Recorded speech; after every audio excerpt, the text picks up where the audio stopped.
All right, we're looking live from home. Yeah, how about this? What would we do without Brick Raw, man? Got a little Brick Raw today from home, a little getaway day for me. Going on a little vacation. Actually, it is a vacation. I'm going to get away for about 10 days.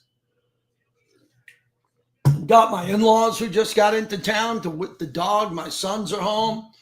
Wife and I are heading out on the road, man. Vinny, who's in for me? Tomorrow, Vince Sapienza and Harry Ruiz, and then I'm taking off a week. Vacation for the 4th of July. So we'll do an hour today. We're going to look at this. Hey, we're talking about Greg Biekert today. Our alumni look back is Greg Biekert. How about that? And a couple other guests and little replay from last night. I'm packing. I got some stuff going down, but we're going to have a good show. You know how this works. You're not going to hear every part of the call, every part of everything, but you'll get the monologue, and we'll do that. Got to get the voice going. Whoa, 3, 2, 1, radio voice. Let's go. Modelo.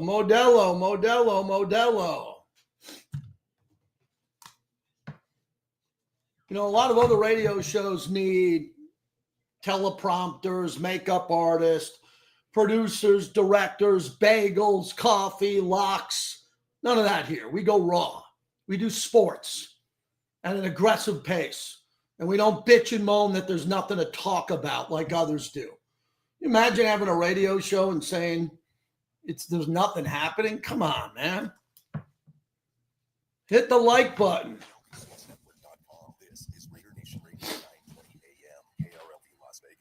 You're listening to the JT the Brick Show, where the Raider Nation has come to sound off and react for over 20 years. It's the JT the Brick Show, broadcasting live from the Finley Cadillac Performance Studio. Raiders bring a blitz. He takes it off the middle, and he's wrapped up from behind. Max Crosby. Your silver and black home to sound off for over 25 years. Over to the 35, racing to the 20, 10, touchdown Raiders. And now. Out of the gate, JT coming to you from home today. But you would have known that already if you were logged on to our YouTube channel. What do we got? 155 people already in there via YouTube and Twitter and all those other platforms, as that's one of our goals this year, is to grow to this show on a video version of this platform, along with Raider Nation Radio 920 in Vegas, the Raiders mobile app, and today's a great show. Good day. I say that always. It's going to be a great show because I never mail it in. I never blank and moan about not enough to talk about. And we think we give you everything we got for 2 hours a day. Some shows are better than others, of course. But you got to be better. You got to be better in the Raider Nation, because sometimes I need to remind you that you have a portal to the global Raider Nation from this show. Noon to 2 Pacific, 3 to 5 Eastern. You want to be heard. You want to be heard as a Raider fan. So when you walk into a bar anywhere around the country, you could have a T-shirt on and say, yeah, I recognize your voice. Let me give you some free chicken wings or a couple of free Tito's or a couple of free Modelos because I heard you on the radio. So always set the standard high as we get ready to go today. I'm watching a TV show that says the Knicks contacted Dawn Staley to be their next head coach. Oh, boy. Oh, boy. Well, then just hire Becky Hammon, because Becky Hammon's better than Dawn Staley. And she's the head coach of the Aces. I'll take Becky before I take Dawn. This is like a practical joke they're playing on me as a Knicks fan. So this is my last show for a while, a couple of weeks. I'm heading out. Got the in-laws in town, got the boys here at the house. Wife and I are going to head out. We're going to do a little bit of Boston, East Coast, down to upstate New York, down to Long Island. Got to see my mom and dad, my Uncle Gene, my Aunt Valerie. My dad has an identical twin. My dad's 87, his identical twin, who lives in Hicksville, home of Billy Joel, where Billy Joel started. So I'll be in Hicksville.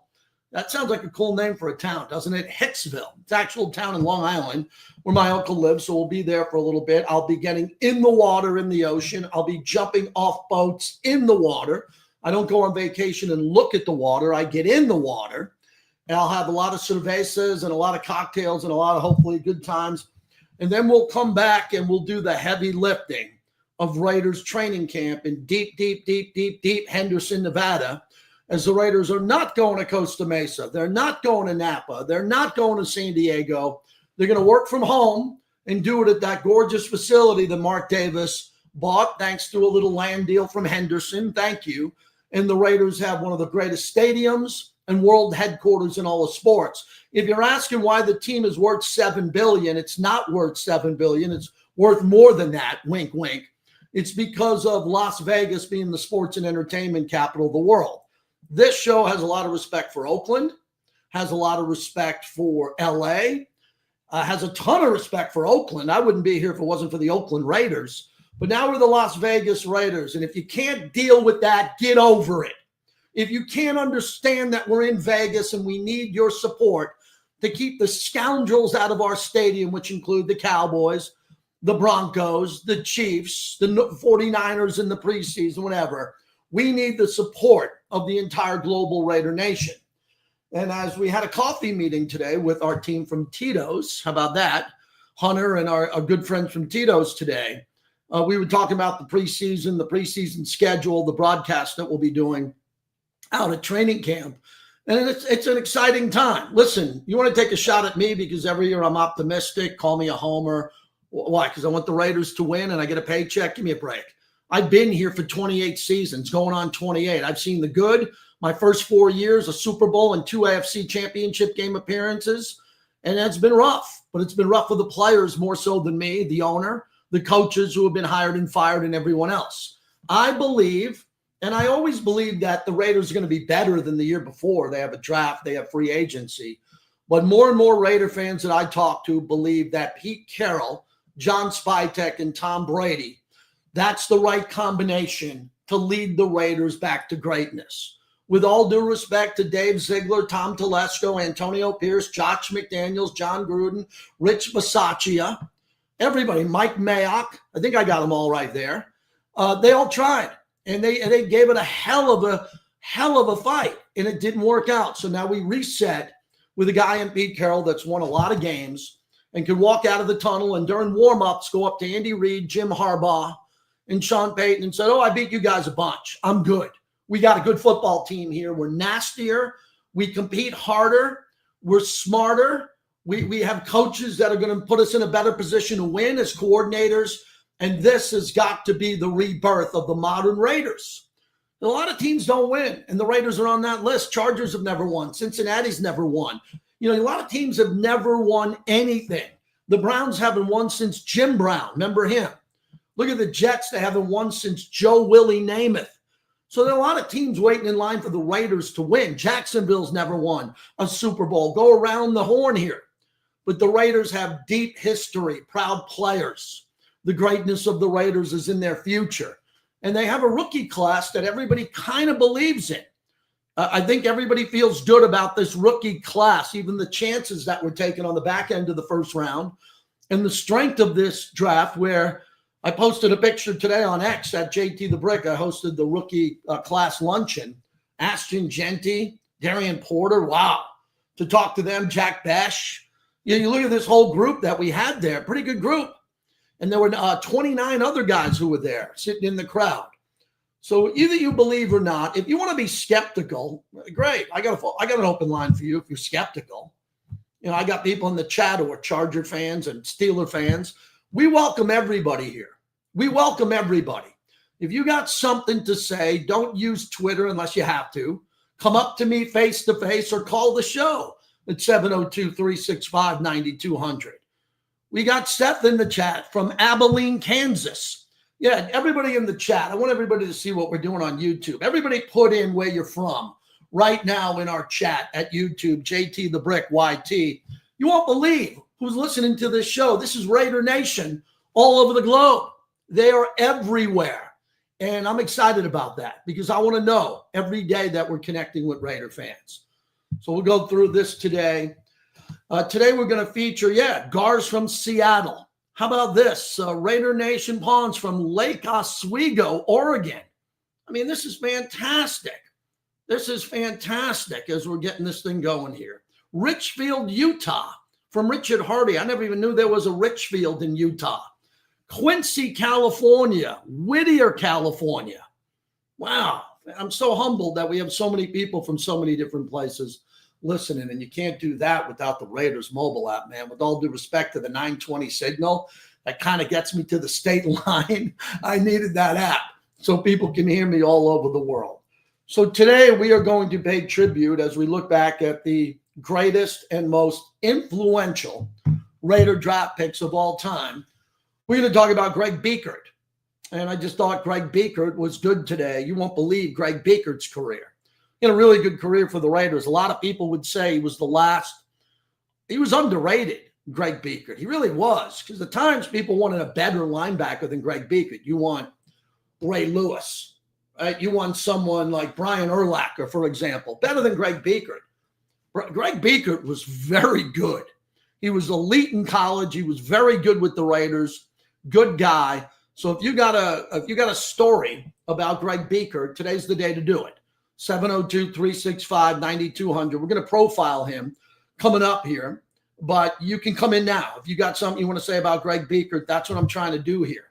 I'm trying to get people from Petaluma and Whittier and everybody who's listening to the show. When JT says today is the day we're going to talk about blank, you come in and tell us about that player, and that will get us through the summer until we have real practices and games to talk about. So that's what we're going to do today. I got a lot on Greg Biekert because I consider him, a friend, and I've been seeing him nonstop. He comes back for every alumni weekend. He's a really good guy, outdoorsman, a lot like Shane Leckler, who we'll get to in the couple of weeks coming up here. So that'll be our call to action today. If you have anything you'd like to say about Greg Biekert and the influence he had on the Raiders, he was drafted by the Raiders. That's why he's included in our summer series, 702-365-9200.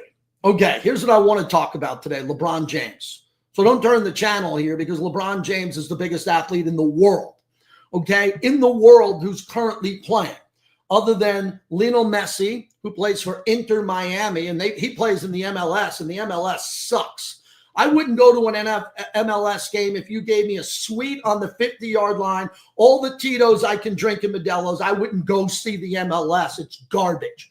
We stink in America when it comes to men's soccer. We suck. But at the end of your career, you can go have a cup of coffee at the MLS, and David Beckham will pay you money there. So he's Cristiano Ronaldo, who plays now at Saudi Arabia, I believe. He played everywhere. But the biggest athlete in the world, no debate, Tom Brady was, but he's retired. And Tom's got a big influence. You saw that at Fanatics Fest. But the only player in the world under contract is LeBron James. He's number one. The soccer players are big, but LeBron. So now everybody's getting chippy with LeBron James because he signed in and he opted into a $52 million contract that he set up with his agent, Rich Paul. So at the very end of his career, he would only do one-year deals. He could opt out of the deal and get more money, or he can opt in. Well, do you know this is the first time ever in LeBron James's career that he hasn't opted out of a deal to get more money? This is his last one, and he opted in for $52 million. I actually think his brand is worth more than $52 million. And I would say that about Steph Curry, and Shai Gilgeous-Alexander just signed a $240 million extension, and he's worth every penny of it. Today, Damian Lillard, a friend of the Raider Nation, he's hurt, and he's going to get $109 million from the Bucks to never play again. Oh, boy. How would you like to have one of those contracts? He's hurt, but he's going to be training and going to the beach and coming to Raider games making $109 million, which is incredible if you can get it. But back to LeBron James. I noticed today people are taking shots at LeBron. How dare LeBron, if he wants to win, he should give back money. Are you nuts? No one gives back money. No one gives back money. And let me give you the other scam that people buy into, that he's signing for less. Very rare that someone signs for less. When a guy like Mahomes or Brady do, they normally sign an extension. They take out new guaranteed money, wink, wink. And then they structure their contract where it looks like they're taking back less. No, all you got to do in football is look at the guaranteed money. And there should be a statue in every football player's backyard.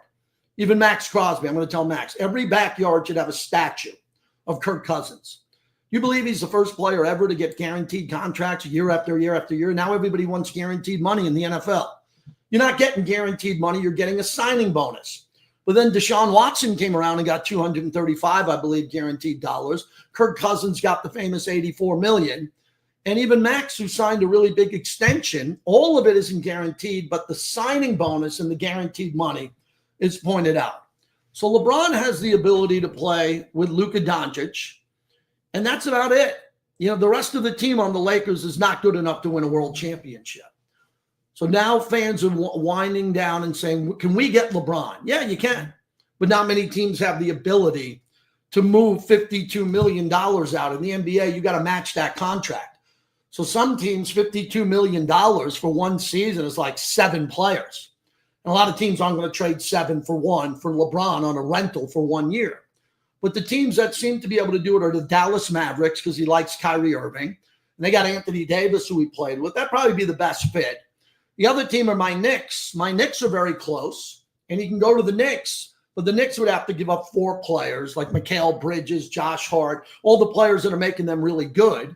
And then the other team that makes sense to me would be San Antonio. But a lot of players don't want to live in San Antonio. They'll get drafted by San Antonio and end up liking it. But a lot of players don't say, I want to go to San Antonio to live there. And I don't think LeBron will too. So my opinion on LeBron James is he deserves every penny he's got. He's got 4 championships. He's got the most points, the most everything in the history of the postseason. His records will never be surpassed. There's not a little boy who's 7 years old running around Barcelona or Paris or Texas or New York that's going to ever break LeBron James's record. He shattered the marks of Michael Jordan, Kareem Abdul-Jabbar. He will go down in history as the all-time leading scorer, and that record will never be close to broken. And he's going to add probably 23 points a game on next season for 75 games. So if you got a landing spot for LeBron James, I'd like to hear where you think he should be, because it's summer. It's July 1st. Welcome to July. And LeBron is the greatest player or the biggest name in sports around the world. We should be able to have a discussion on him. We should be able to talk about either your likeness of him or your dislike of him. If you're a Laker fan, you better have an opinion on this, or you're going to look stupid going into a bar and not understanding LeBron's contract status and what you should do. And I believe, and I could be wrong, but I believe most Laker fans, would get rid of LeBron for a younger, better team. Am I right to say that, Laker fans? And you're not Laker Nation. There's no such thing. There's only one nation, Raider Nation. Stop with this Laker Nation crap. Clipper Nation. I'm going to be at Fenway Park tomorrow night. Red Sox Nation. Bull crap. There's one nation, Raider Nation. So, yeah, for those who think basketball's over, it's not. It's the NBA free agent frenzy. It's much bigger than the NFL. It's much bigger than college football. It's bigger than baseball and everything else. I saw this. I just screenshot this from Fox Sports. They just put up the highest contracts in Major League, NBA, and the NFL. These are the highest contracts in all of sports. Right now, the MVP of the league inked a deal. SGA will make $71.3 million a year. $71.3 million. Number 2 is Shohei Ohtani at $70 million a year. Much of that money deferred. Joel Embiid, $64 million. Jason Tatum, $62 million. The highest paid player in the NFL is Dak Prescott, 2025, $60 million. Then Anthony Davis at 58 and Giannis at 58. So Shea, Gilgeous-Alexander is now the first player to make over $70 million in NBA history. He makes more than Shohei Ohtani. These NBA contracts are completely out of control. Nuts. Over the top, just crazy.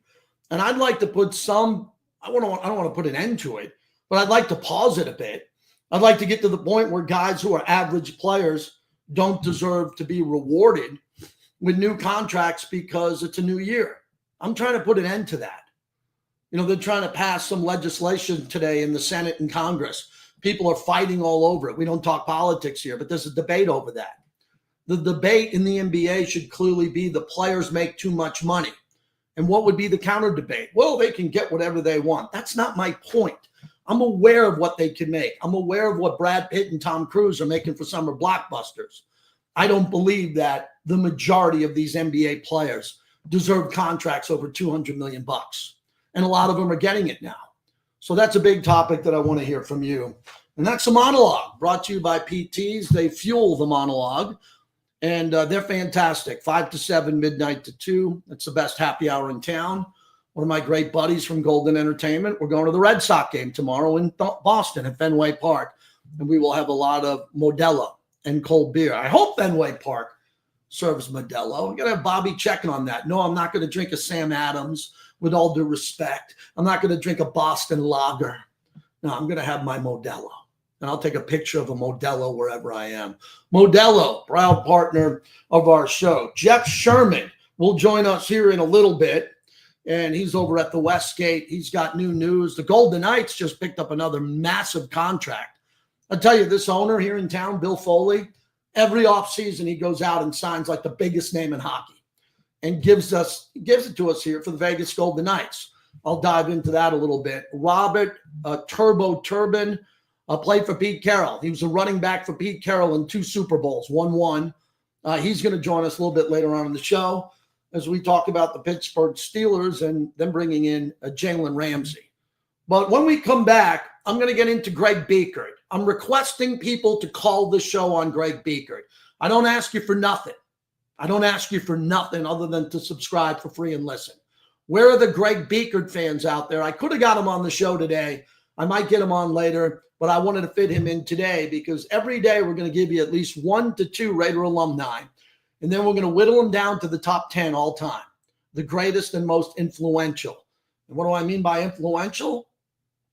Where were you drafted? What round? Did you win a Super Bowl or not? Did you go to the Hall of Fame? Are you a Raider legend? And when we get to the end of summer, we'll have our top 10, which will be a really good group. JT from home today, brought to you by Tito's Handmade Vodka. That's my go-to vodka.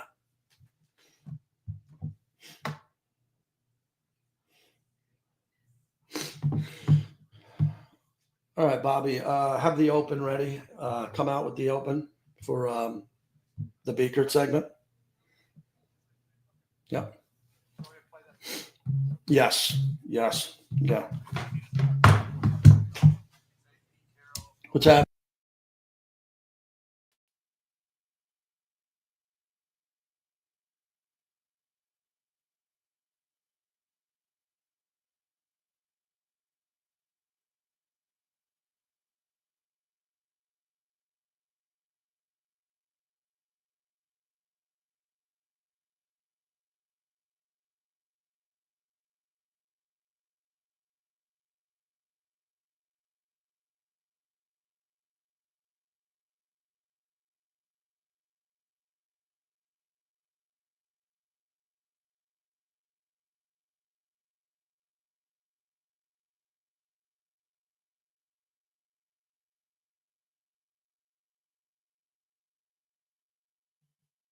All right, chat. I'm just talking to my son. He said, get into the chat, man. Let's go. Hero. I love you, Raiders. Hey, dude, this hero guy, I might just whack him for good. So, if hero is going to get all you guys all worked up, I'll just get rid of him. We don't have to hear from this guy again. Or we can maybe. Also, Darren Waller coming back. A little credit to me. I called that one before anybody because I called it 5 seconds after he retired. Oh, and the same thing with Derek Carr. Derek Carr is going to come out of retirement too. Mark my word. Mark my word.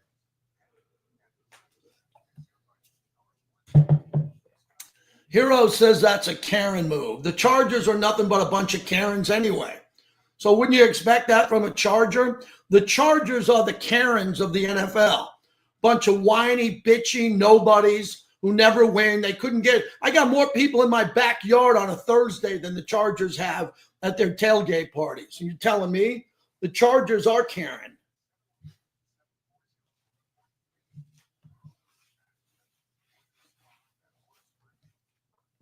One more word out of Hero, and I'm going to put you in the baby timeout. I have a little baby pen, a little baby pen where the babies come up to the pen and they want to get out, and then you lift them up. You let them run around the floor with their diaper.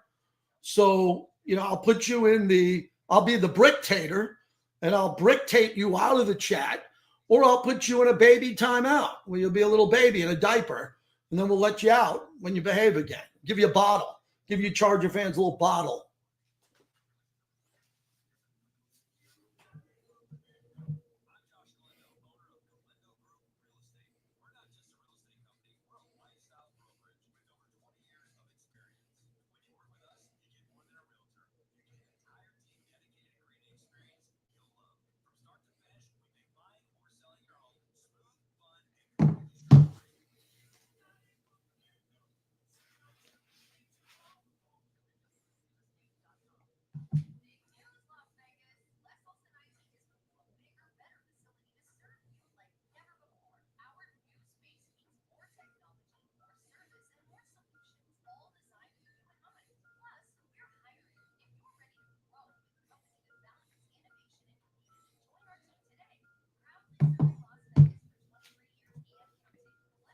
Behave.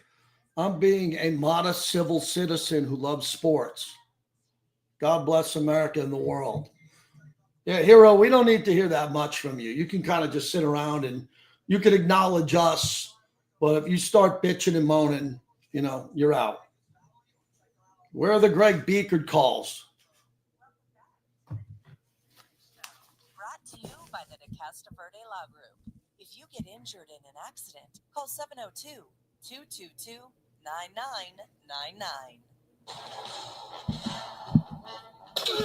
Over the next few weeks of summer, JT will look back at the most influential Raiders draft picks in the history of this storied franchise. With the 13th pick, the Las Vegas Raiders select the players only drafted by the Raiders who played in the most important games and also had lasting impacts on the NFL. All right, we're back. Nice job by Steph McKenzie, the program director, the legendary rock jock, and the voice of our show. So today we profile Greg Biekert, born March 14th, 1969. Former Raider drafted by the LA Oakland Raiders, played from 1993 to 2001. It was the 7th round pick in the 1993 draft, the 181st pick overall. Listen to that. 181 overall out of the University of Colorado, a Colorado Buffalo, and a great player in college. He was a linebacker. He was a national champion in 1990. He was a 2-time first team All Big 8. In his career, he had 1,093 tackles, 16 sacks, 7 interceptions, and really had an influential vibe with the team when it came to calling out the defense for this team overall. And we have this play, and I think you all know it. The tuck rule that happened in New England, John Gruden as the head coach, Charles Woodson coming off the corner, Greg Biekert recovered the fumble, which would have been the defining play of his career, along with Charles Woodson, who's a Hall of Fame player. It would have been the most memorable play of their careers, but it was taken away. Here's how it sounded.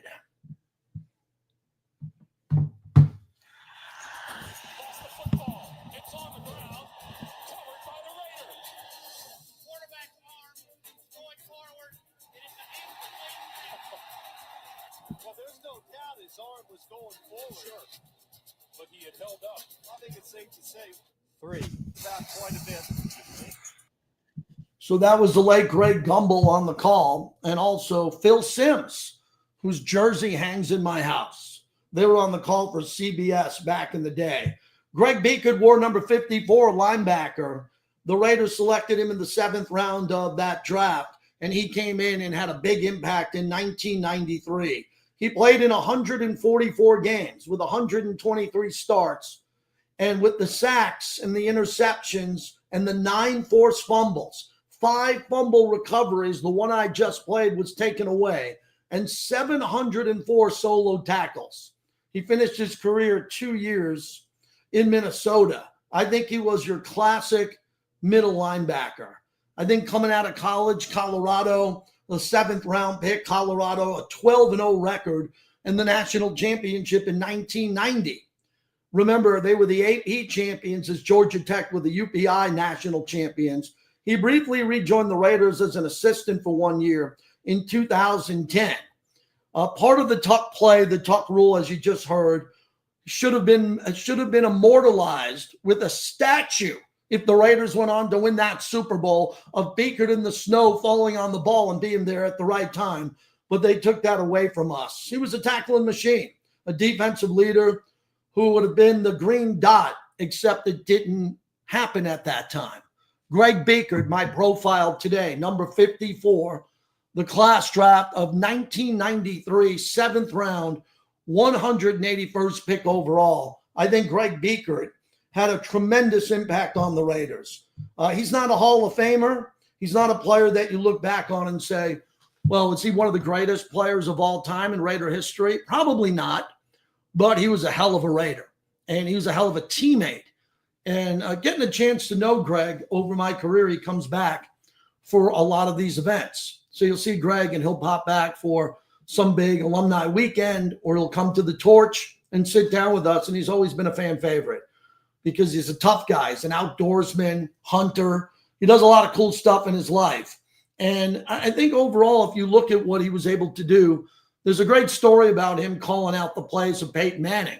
When Peyton Manning would come to the line of scrimmage, Omaha, in a great Raider win in Indianapolis, where Greg Biekert studied the playbook and knew what Peyton Manning was running. How many players in NFL history, maybe Ed Reed of Baltimore, the safety, and Greg Biekert, are the only 2 players that I've ever heard, and I study the game in NFL films, that were able to figure out Peyton Manning pre-snap count and then be able to make defensive adjustments. So that's what we're talking about, Greg Biekert today. I would appreciate if someone participated on Biekert because he's a really good Raider, 702-365-9200. And one other thing about Greg, over the years, I've been saying on this show that we need more Greg Biekerts. You know, we got to find guys that are just lunch pail guys around here. You know, players for the Raiders who can come in and just do their job at a high level, maybe not make the Pro Bowl, but you look at the player and you say, man, that's a really good player. How did he not make the Pro Bowl? And Biekert was a volume tackler. Kirk Morrison, very similar to that.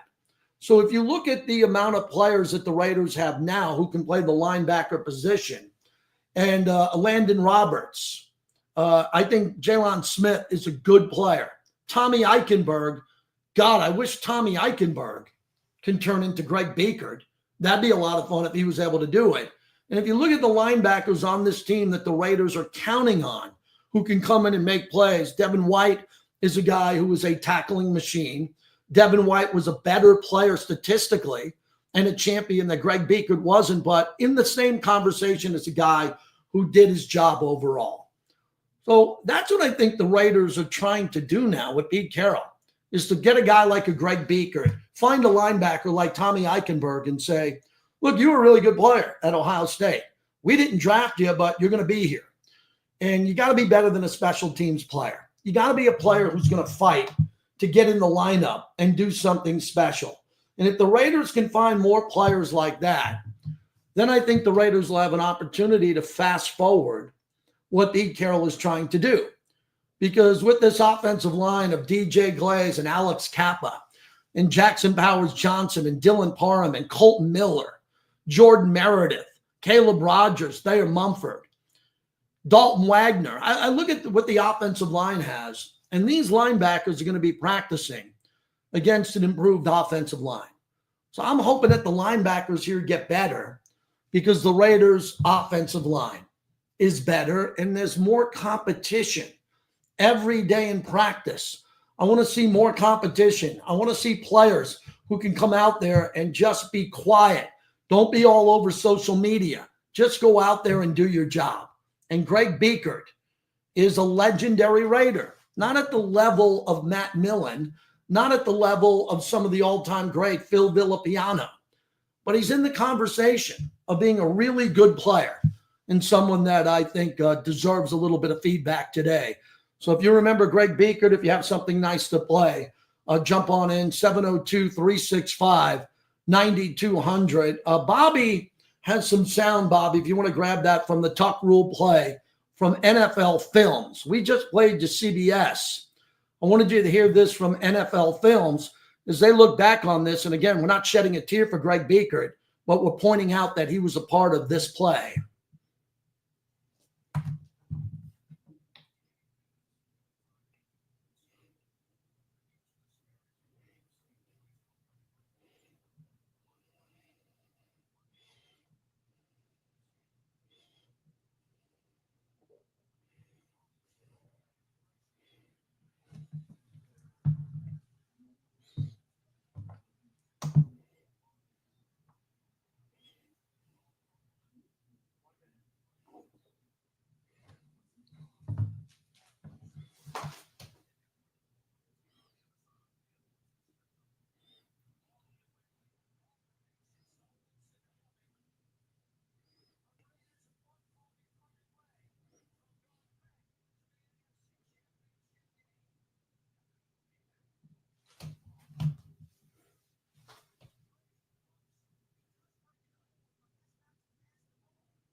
So we bring that up courtesy of NFL Films, and I believe, and the way the Raiders were built at that time of the Tuck Rule game, I believe the Raiders would have won that game and then would have went on to win the Super Bowl. Now, they might not have won the Super Bowl, but I think they would have won the AFC. That was the last game that Eric Allen ever played in. That was the last game John Gruden ever coached with the Raiders until he came back for his second stint. And the one big story on that is Eric Allen, who will be inducted into the Pro Football Hall of Fame this summer. Eric was able to hear the play. And it's one of the great stories that I don't think it gets enough coverage, that Greg Biekert was the center of that defense. He was the center of that defense. But you had future Hall of Famers and Eric Allen and Charles Woodson on the field at that time. And as you heard Bill Belichick talk about Woodson coming off the edge in the blitz, the reason why Brady brought the ball down was because Eric Allen jumped the route. So Eric Allen heard the play. He was wearing white, number 21. He went into the small huddle of Charlie Weiss and Tom Brady. They didn't see him. Now imagine that. A player on the other team comes to your sideline in a snowstorm and you don't see him. True story. Eric heard the play. Eric came back and told his teammates, and Eric knew that he was going to come down and jump that route. So whenever you see Tom Brady and Charles Woodson talk about the Tuck Rule, please remember Eric Allen, because Brady did not see Woodson. That is accurate from Bill Belichick. But when he looked left, he pulled the ball down because Eric Allen jumped the route. And if the ball would have came out, then that would have been an interception for Eric Allen, or that would have been the game. So when you look back at what that game meant, as we're highlighting Greg Biekert today, at 702-365-9200. If Biekert falls on that fumble, which he did, and it's a fumble, the game ends. The game's pretty much over. And the Raiders win, and then they go on some run. And I was there for that. And I was sitting at Ricky's in San Leandro, the famous sports bar, which is back up and running. And I was with hundreds of Raider fans, and I was anchoring the postgame show from there. And Raider fans outside were smashing bottles, throwing beer to the ground. It got really intense.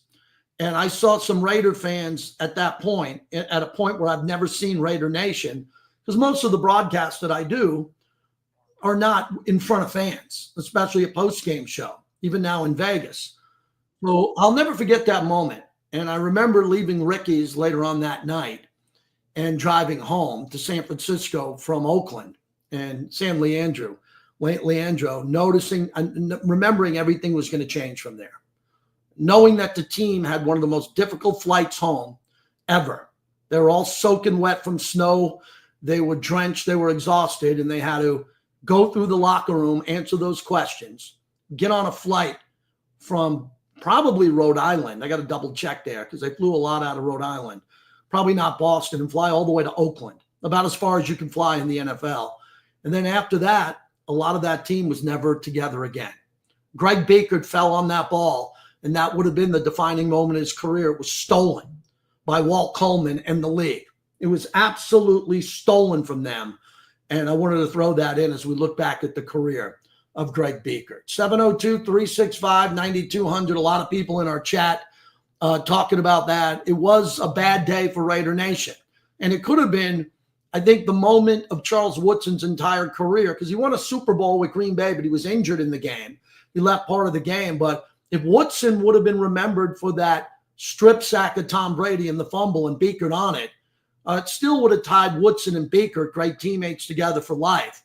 But that would have been a moment etched in the history of the NFL on the positive side for the Raiders. And now it's a Mount Rushmore of one of the worst moments and worst calls still in NFL history. So that's where we are, Greg Biekert, today. When I get back and I come back on the air the week of July 14th, we'll be doing 2 players a day, every day along the way there. We'll give you a modern-day guy, a recent guy, maybe an old-timer, and then we'll count down into the top 10 all-time players there. So there's a lot happening, a lot of breaking news today. Mostly it's NBA. Damian Lillard, a 9-time All-Star, who joined Milwaukee just in September 2023, averaged 25 points a game for the Bucks in 2024-2025. I think he was done dirty because of the blood clot before the Achilles tear. I want to touch on that next. And Jeff Sherman will join us, the VP of Risk Management for over at the Westgate. Okay. No, DJ Hayden was not in that game, Fluffer, no.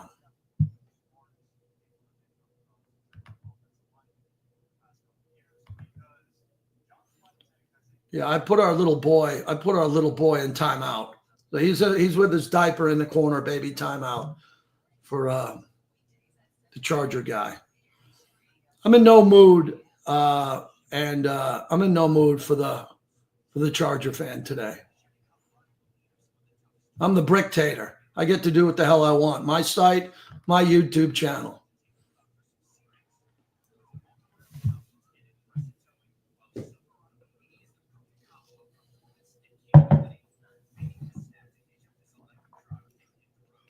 Not one call on Greg Biekert, man. Some of these callers are just so weak, man.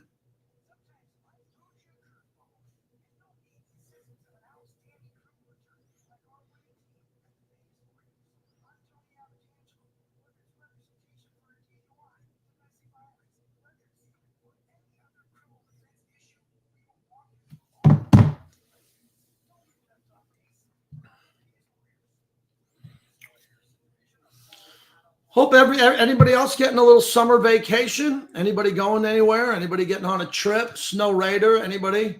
Big D likes Maui. Anybody going anywhere on a roadie?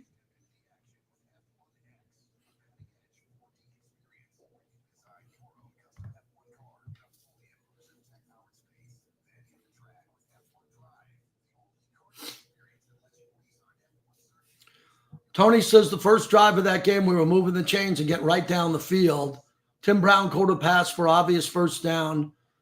Gruden challenged and was robbed early. Yeah. I mean, I don't remember every play to that game, but pretty crazy.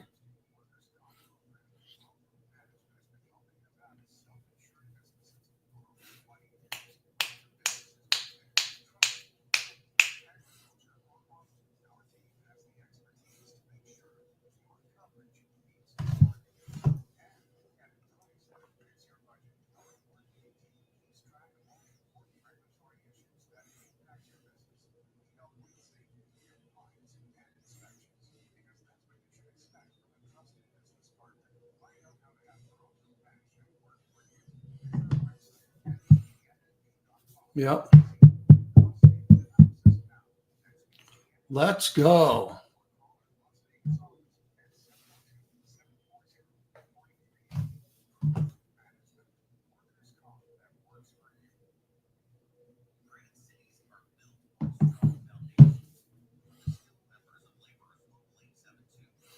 Yeah, Damian Lillard loves the Raiders and the War. He grew up in Oakland, so nice connection there.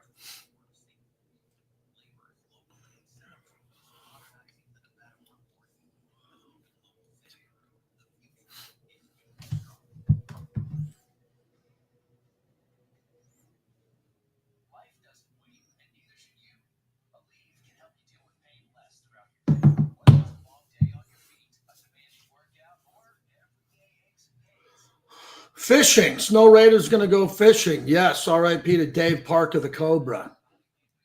Mikey's going to Tahoe in August.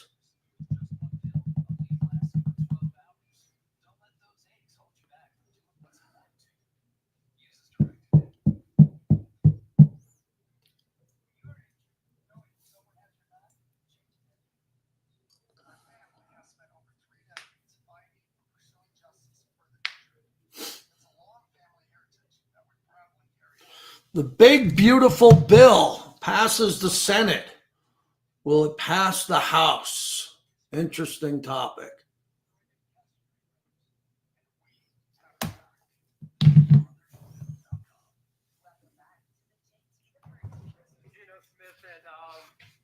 Jeff Sherman's all set. America's original craft vodka. Visit Tito'sVodka.com. I think the offense is, like I say all the time, we want to be efficient. That's the main thing, right? We want to do well in the situations, the third downs, the red zones, but also we want to be explosive, and so when teams come up and play us in man-to-man, we got guys who are going to win those matchups. And, I really feel good about where we are. Still a work in progress, but we're in a good spot, and, we just got to keep working hard to get better. Geno Smith said everything right. A lot of people have been looking at him online. He got a little vocal at a 7-on-7 tournament. He was just having fun, talking a little bit of trash. Geno Smith, the quarterback and the leader of the Raiders going forward. Over at the Westgate, Jeff Sherman, Senior VP of Risk Management, his team, along with him, are the best in the business. So, Jeff, let's jump in here with NBA free agency. It hasn't been a blockbuster like Durant a few years ago, but mostly players re-signing. And this LeBron opting in for $52 million. How does that affect the Lakers with their odds going forward?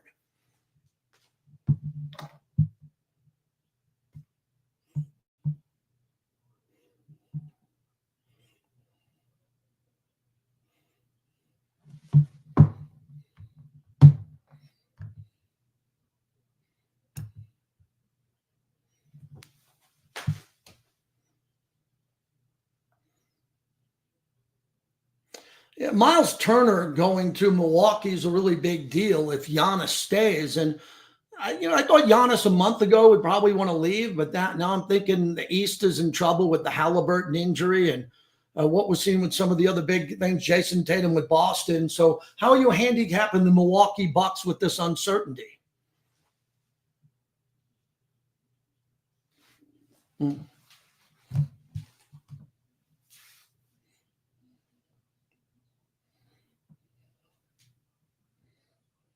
I want to move over to SGA, reaching that $285 million Supermax deal. That'll lock him up there long term. And again, they got a lot of young players under contract that will be probably extended by Sam Presti in years to come. Any movement with SGA in Oklahoma City with their number? Mm.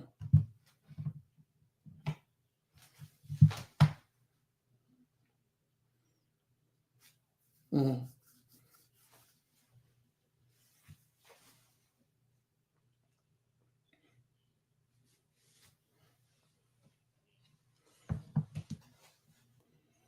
Any update with the Knicks without a coach, but adding some nice pieces off the bench, and really the bench players were what held the Knicks back, I think, from making a run to the finals.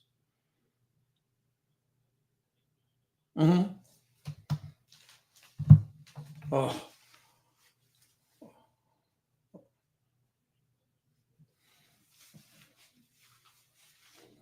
Mm. Man, you're preaching to the choir for me on that. What about Jalen Ramsey to Pittsburgh and this all-in thing? Because when you do what you do for a living, you don't worry about comments when people are saying we're all in. But the fans in Pittsburgh now believe that that move signified with Aaron Rodgers and DK Metcalf that they're all in to win the Super Bowl or go deep in the playoffs.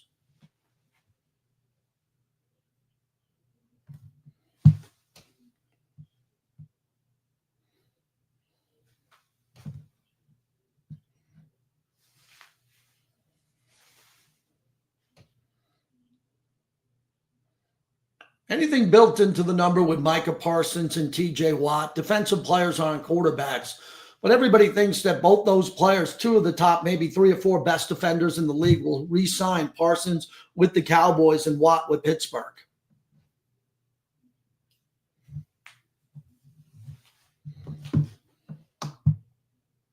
Mm. Jeff Sherman joins us, VP of Risk Management over at the Westgate. So the Golden Knights jumped in again, picking up a big contract and adding another star player to that team. Did that affect the Golden Knights going forward, odds to win the Cup?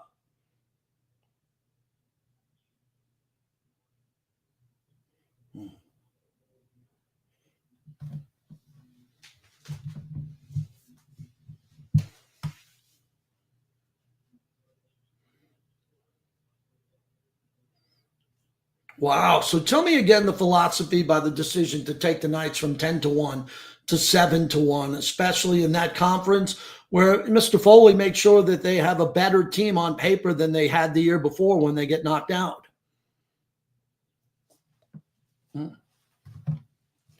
Yeah.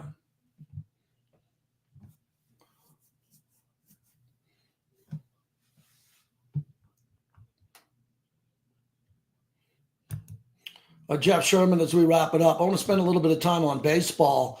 As I look at this collapse from the Mets, they've collapsed in these last 2 weeks here, but they're only 2 games behind Philadelphia. Any liability on the Mets long term? Because I know some people looked at future numbers when the Mets signed Juan Soto.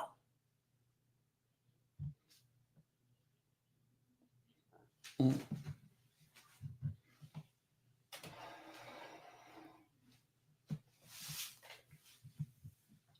And what about the Dodgers, who quietly pulled away from the Padres and the Giants? Giants are 8 out, Padres 7.5. Well, if it gets to double digits, I think the Dodgers will be on cruise control for the National League.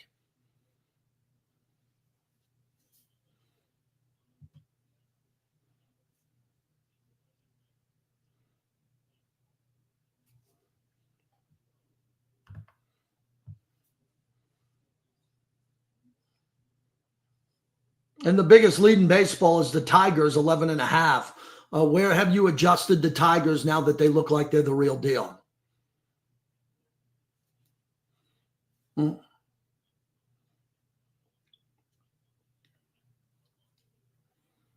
Hey, Jeff, before you go, can you share a story on Caitlin Clark when she's not playing or she's playing? The fact that her league mates, the gals in the league, voted her 9th in the All-Star game is really disrespectful. But to move her from Michelob Ultra to T-Mobile when she comes to Vegas, she's playing in big venues. There's a few games that she missed this year and how that affected Indiana.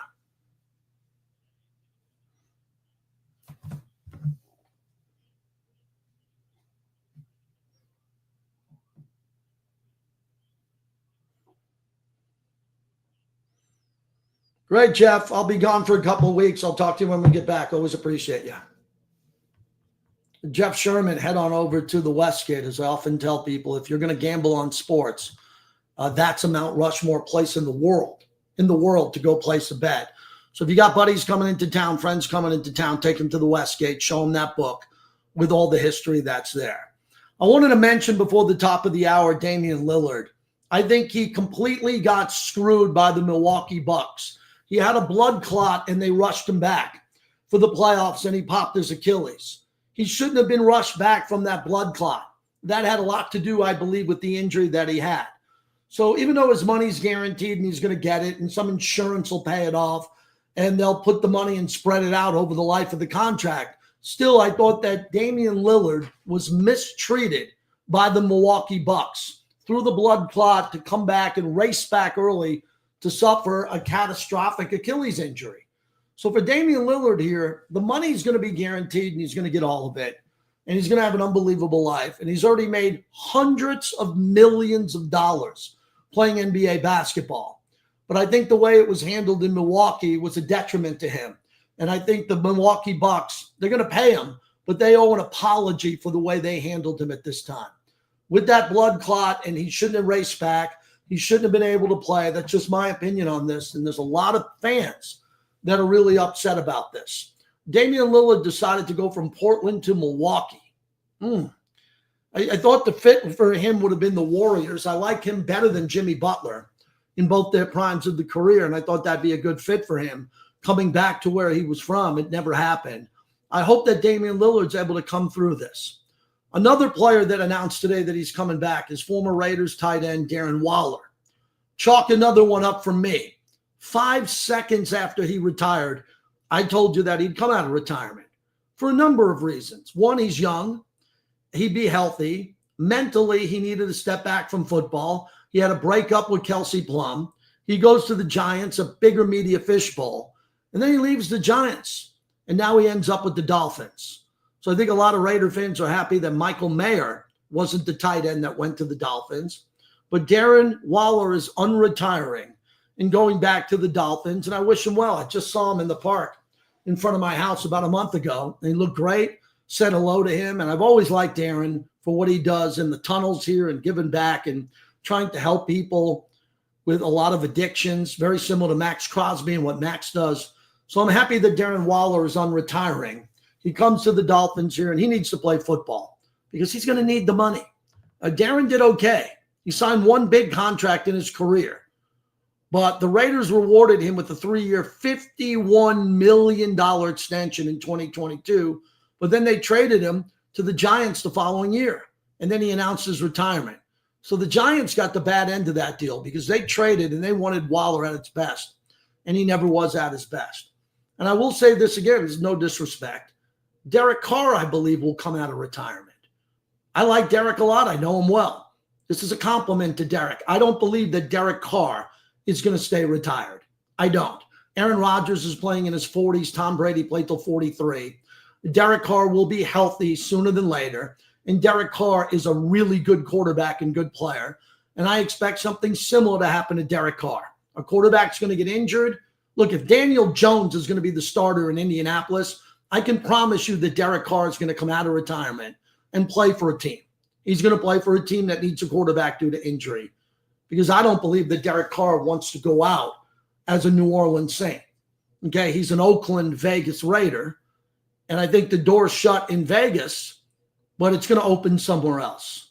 Retiring's hard to do when you're in your 20s and 30s, especially in your mid-30s, because you got your whole life in front of you, and your athletic ability is still there. So welcome back to the NFL, Darren Waller. Hour number 2 coming up next, JT, right here in Vegas. Okay. That's it for me, everybody. I'm rolling. I'll catch you soon. I'll be back on the radio July 14th. It's July 1st. So I'm going to be putting out some videos and some backyard bricks, but just on my X. We're going to shut down the YouTube. No computer coming with me. I need a break badly. So we'll take a little bit of one, and I'll be thinking of all of you. Thanks for being here, the bricklayers. Appreciate everything you do for me. Thank you. Enjoy the next couple weeks without me.